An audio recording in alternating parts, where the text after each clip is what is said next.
Riots, soldiers, federal troops, and a presidential intervention, all for 9 teenage students.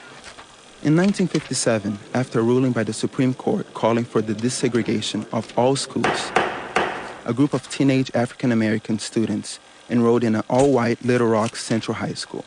Their presence sparked fierce opposition from those wanting segregation between white and African-Americans.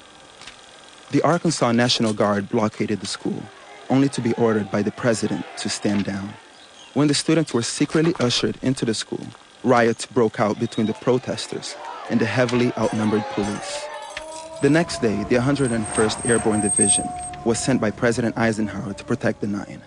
That very same year, Congress passed the first Civil Rights Act, and 2 years later, Little Rock Central High School finally reopened its doors to both white and African-American students. It not only mobilized the nation to ensure that access to a quality education was granted to all Americans, but ultimately helped to define the civil rights movement.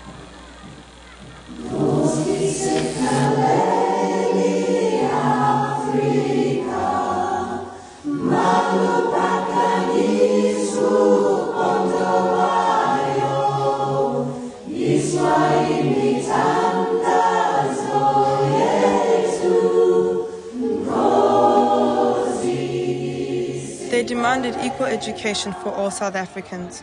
They demanded to be taught in the language of their choice. They stood up for human rights as they protested and sang from their hearts. As the students marched, police opened fire.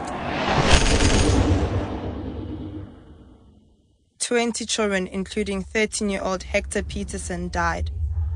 A new generation had made their voice heard, and the injustice of apartheid could no longer be ignored. If you want to make peace with your enemy, you have to work with your enemy. Then he becomes your partner.